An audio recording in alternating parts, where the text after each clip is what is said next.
आज आपण master cylinder या विषयावर अभ्यास करणार आहोत। तर हा मास्टर सिलेंडर जो आहे हायड्रोलिक ब्रेक सिस्टीमचा महत्त्वाचा पार्ट आहे। ज्यावेळेस ब्रेक ऑपरेट करतो त्यावेळेस सगळ्यात पहिला जो पार्ट आहे तो आहे मास्टर सिलेंडर।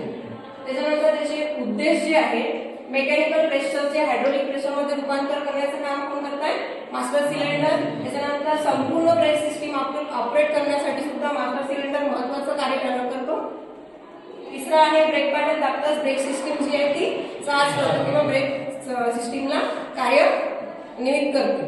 त्याच्यानंतर त्याचे जे पार्ट्स आहे महत्त्वाचे त्याच्यातला पहिला जो आहे रिझर्वायर, दुसरा आहे रिझर्वायर कॅप, तिसरा आहे barrel cylinder, main port, bypass port, हांडा दिलेला आहे। त्याच्यामध्ये आपण ऑइलचा साठा करून ठेवू शकतो, त्यालाच रिझर्वायर टँक म्हणतात। ठीक आहे, की त्याच्यामध्ये आपण ऑइल साठवून ठेवू शकतो म्हणून याला रिझर्वायर टँक असं म्हणतात। त्याच्यानंतर आहे रिझर्वायर कॅप किंवा गॅस्केट। तर या ज्या ठिकाणी आपल्याला एखादी वस्तू साठवून ठेवायची आहे त्याला कॅप असणे किंवा त्याला साठवून ठेवण्यासाठी मार्ग असणे आवश्यक असते, त्याच्यासाठी म्हणून हा कॅप दिलेला आहे। ठीक आहे, त्याच्यानंतर ह्या कॅपला आता हा लिक्विड आहे, ते जो साठवून ठेवणार आहोत आपण तो काय आहे? लिक्विड आहे। लिक्विड असल्यामुळे तो लिकेज होऊ नये याच्यासाठी म्हणून या कॅपमध्ये जे गॅस्केट दिलेली आहे, पॅकिंग दिलेली आहे ती रबरची पॅकिंग असतो, जे की जो लिक्विड आहे तो गाडीच्या व्हायब्रेशनमुळे किंवा गाडी रोडच्या कॉन्टॅक्टमध्ये गाडी आल्यानंतर जे रोडचे खासखळगे आहेत त्या खासखळग्यामुळे ऑइलची पातळी आहे ती व्हायब्रेट होऊन लिकेज होऊ नये याच्यासाठी म्हणून इथे एक कॅप दिलेली असेल। ठीक आहे, त्याच्यानंतर आहे बॅरल किंवा सिलेंडर। याच रिझर्वायर टँकच्या खाली एक बॅरल दिलेला असेल ज्याला बॅरल किंवा सिलेंडर असं नाव दिलेलं आहे। ठीक आहे, या बॅरल किंवा सिलेंडर मध्ये जे काही इन्स्ट्रुमेंट आहे ज्याच्या माध्यमातून आपल्याला ब्रेकचं ऑपरेशन करायचं आहे त्या सगळ्या गोष्टी या बॅरल मध्ये आलेल्या आहेत। ओके, त्याच्यानंतर आहे मेन पोर्ट आणि दुसरा आहे बायपास पोर्ट। तर या ठिकाणी दोन पोर्ट दिलेले असतील, हे मेन पोर्ट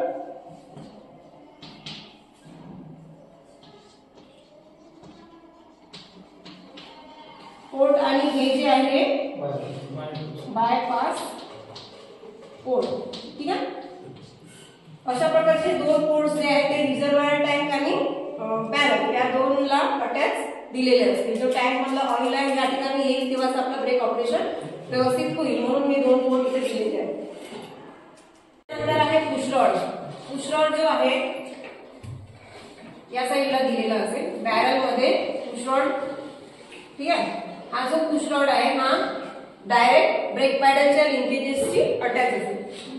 हा ब्रेक पॅडल, ठीक आहे, पुशरॉड ब्रेक पॅडलच्या लिंकेजेसची अटॅच असणार आहे। त्याच्यानंतर आहे प्लेन वॉशर। प्लेन वॉशर हा पिस्टनच्या समोर दिलेला असेल।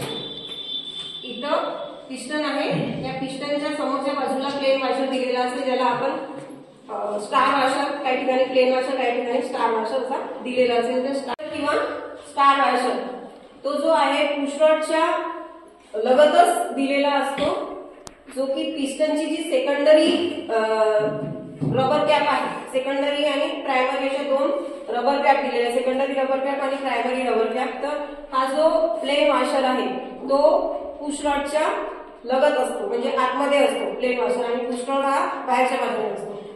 प्लेन वॉशर यासाठी दिलेला असतो की जो रिटर्न ऑइल आहे किंवा या बॅरलमध्ये जो काही येणारा ऑइल आहे तो लिकेज होऊ नये, सेकंडरी रबर कॅप मधून तो लिकेज होऊ नये यासाठी म्हणून तिथं प्रायमरी प्लेन वॉशर दिलेला असतो। तो आहे पार्ट, तो आहे पिस्टन। तर पिस्टनचा जो आकार आहे तो अशा पद्धतीने दिलेला आहे आपल्याला।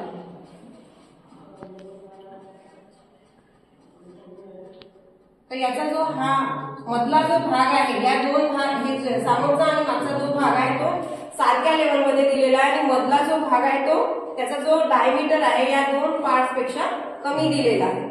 तर हा जो आहे पिस्टन पुशरॉडच्या नंतर येईल, हा मला पिस्टन त्याचा मधला जो डायमीटर आहे बाकीच्या डायमीटर पेक्षा कमी दिलेला आहे।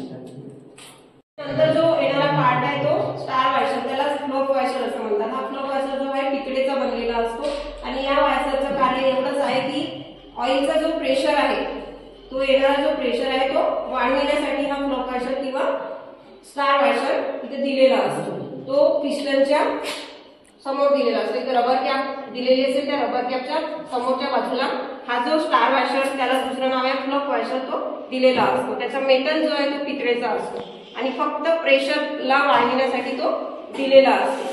त्यामध्ये रबर कॅप, रबर वॉशर व रबर कॅप बसवलेली असते. खाचा दिलेल्या असतात. त्या खाचाचं सुद्धा एवढंच काम आहे की जो ऑइलचा प्रेशर आहे त्या प्रेशरमध्ये वाढ व्हावी याच्यासाठी म्हणून त्या प्रायमरी रबर कॅपवर च्या साईडला किंवा बाहेरच्या बाजूनी ज्या एज असतात त्या एजवर बारीक बारीक खाचा दिलेल्या असतात.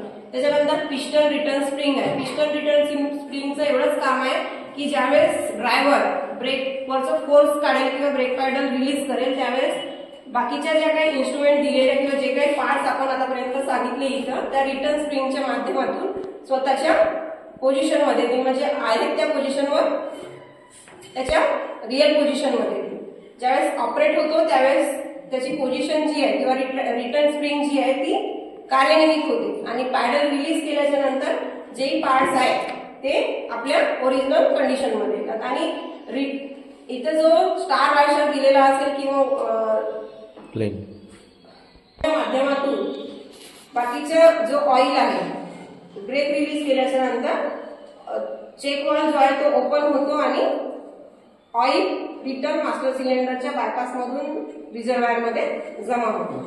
लास्ट मध्ये दिलेला असेल या ठिकाणी चेक वॉल्व दिलेला असतो. या चेक वॉल्वचं काम कार्य एवढं आहे की याच्या आतमध्ये जे होल दिलेले असतात ते आकाराने मोठे असतात आणि बाहेरच्या बाजूने जे होल दिलेले असतात ते बारीक असतात. अशा पद्धतीचं चेक वॉल्व दिलेलं असतं. इथं आतमध्ये जे होल दिलेले असतात त्याचा आकार हा बाहेरच्या होलपेक्षा मोठा असतो. तर बाहेर जे होल दिलेले असतात त्याचं कार्य तेवढंच आहे म्हणजे जे प्रेशर आहे ते प्रेशर वाढविण्यासाठी बाहेर जे होल दिलेले असतात ते बारीक असतात. आणि त्याच्यानंतर चेक वॉल्व ओपन झाल्याच्या नंतर डायरेक्ट ऑइल जो आहे पाईपलाईनच्या माध्यमातून व्हील सिलेंडर पर्यंत पोहोचवून आपले ब्रेक जे आहेत ते ऑपरेट होतात. जसं ड्रायव्हरनी पाय सोडला किंवा ब्रेक रिलीज झाल्याच्या नंतर हा जो चेक वॉल्व आहे हा आपली जागा सोडून रिटर्न ऑइल जो आहे तो रिटर्न बायपास रिटर्न आपल्या मास्टर सिलेंडर मध्ये. हा आता डायग्राम काढलेला आहे ठीक आहे. हा जो आहे ब्रेक पॅडल ऑपरेशनच्या वेळेस काय आहे आपल्याला काय करायचं आहे ब्रेक ऑपरेट करायचं आहे. तर ब्रेक ऑपरेट करताना ब्रेक पॅडलवर जेव्हा प्रेशर येईल किंवा ड्रायव्हर याच्यावर जेव्हा पाय ठेवेल किंवा तो ब्रेक लावेल त्यावेळेस हा जो ब्रेक पॅडल आहे हा प्रेस होईल. तर हा जो आहे पुश रॉड मास्टर सिलेंडरचा पुश रॉड जो आहे तो ब्रेक पॅडलच्या लिंकेजेसशी अटॅच असल्यामुळे हा पॅडल पुश झाल्याच्या नंतर पुश रॉड त्याची पोझिशन जी आहे ती पुढे ढकलल्या जाईल. इथं पुढे पुश रॉड जेव्हा पुढे ढकलल्या जाईल त्यावेळेस हा जो पिस्टन आहे या पिस्टनला हा पुश रॉड समोर ढकलेल. समोर ढकलल्यामुळे काय होईल आता हा पिस्टनची जी कंडिशन आहे ती दोन्ही साईडला सारखी आहे पण मधातला जो आकार आहे याचा तो आकार जो आहे तो बाकीच्या डायमेन्शनपेक्षा कमी असल्यामुळे हा जो ऑइल येणार आहे मेन बोट मधून जो काही ऑइल इथे येणार आहे तो ऑइल या रिकाम्या पोकळीमध्ये जमा होईल. आणि डायग्राम आहे आणि याच्यावरून आपण आता याचे कार्य कसे करते ते बघूया. तर आता आपण याच्या आधी याचे पार्ट्स बघितलेले आहेत. याच्यामध्ये दिसत आहे आपल्याला intake port, bypass port, reservoir tank, filler cap,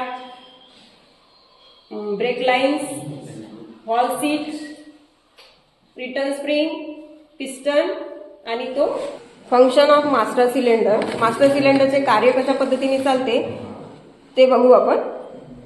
reservoir मधील जो ब्रेक ऑइल असतो तो मेन पोर्ट मधून पिस्टनची जी रिकामी जागा आहे किंवा पिस्टनची जी पोकळी आहे त्या ठिकाणी जमा होतो. ब्रेक पॅडल दाबल्यावर ब्रेक पॅडल कडून जो पुश रॉड आहे त्या पुश रॉडवर प्रेशर येऊन पुश रॉड हा पिस्टनला पुढे ढकलण्याचे कार्य करतो. पिस्टन भोवती असणाऱ्या ऑइलमध्ये प्रेशर निर्माण होऊन पिस्टनच्या पुढील बाजूस असणारे जे बारीक छिद्र दिलेले असतात त्या बारीक छिद्रामधून ऑइल जो आहे तो प्रेशरने पुढे ढकलला जातो. हे प्रेशरयुक्त ऑइल चेक व्हॉल्वच्या छिद्रातून बाहेर पडताना पुन्हा त्याचं प्रेशर वाढविले जाते आणि प्रेशरयुक्त ऑइल हे व्हील सिलेंडरमध्ये येऊन ब्रेक ऑपरेट होतो.